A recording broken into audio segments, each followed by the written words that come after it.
And now joining us to discuss this further is a foreign policy analyst, Bolu Michael-Biyi.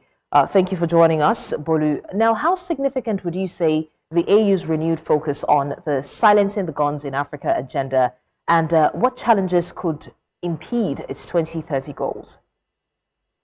All right, thank you very much for having me. Africa remains the world's most conflict-affected continent. We have active wars in Sudan, Somalia, the Sahel, Eastern DRC, and Mozambique. The Silencing the Gun initiative, I think, was launched around 2013 and had deadline of 2020, but it failed and they had to push it to 2030. And what we are seeing between that time and now is the multiplication of conflict. We've not been seeing that much decline. Since 2020, Africa has seen about 7 military coups from Mali. Mali was, I think, twice. Guinea, Burkina Faso, also twice. Niger, Gabon. Then the outbreak of the terrible Sudan civil war with over 50,000 people dead. And we've been seeing escalating insurgencies across the Sahel. So what guns are we silencing really? So instead of silencing the guns, what we are seeing is the guns being fired the more. And it's not only by insurgent groups. We are seeing it across by state actors, overthrowing governments that the AU is supposed to protect. So the real problem, in my opinion, isn't the lack of commitments, that the AU has no enforcement mechanism.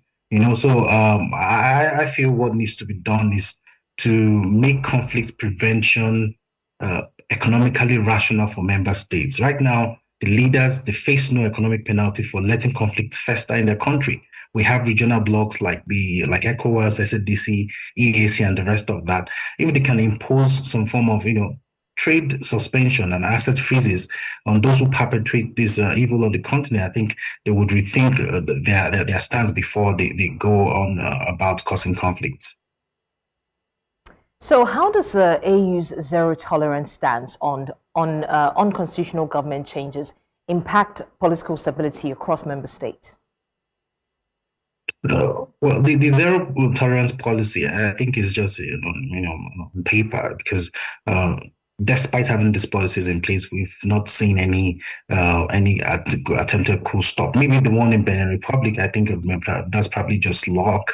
But since adopting this stance in year 2000, we've experienced about 20 successful military takeovers, with 7 occurring just in 2020 alone. So I feel it's just exists on paper as of now, without any teeth in practice.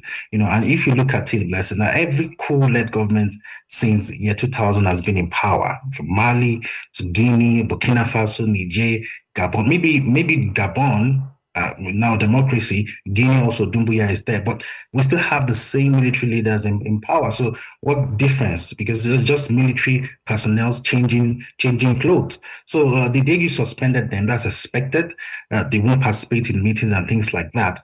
But the coup leaders are still there. So the conflicting interest is among member states. So many members, they came to power in questionable means. They have allegiance to countries like Russia and France backing them, which undermines AU's unity, in my opinion.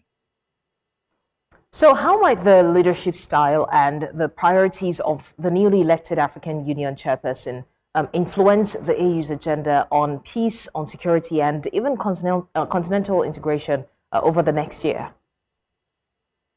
Okay, the way the leadership of the AU works is that they kind of rotate annually across regional blocks. So this it's more like a quota kind of thing, but in practice, I feel it's kind of leads to a leadership discontinuity, because every new chair that comes in, they have their own national priorities, and this kind of sideline the long-term AU initiatives.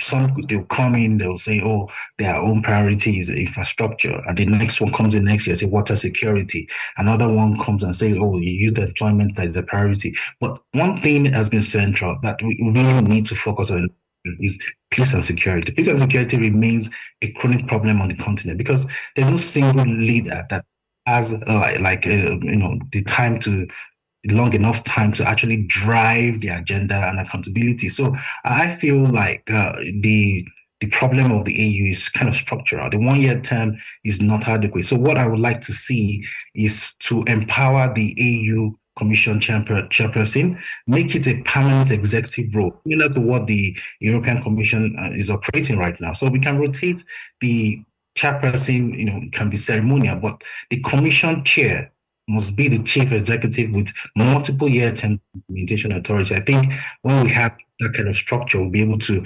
see this agenda through. All right, Bolu Michael-Biyi, thank you so much for joining us to discuss the AU summit closure. And like I would always like to say, we look forward to seeing how this turns out.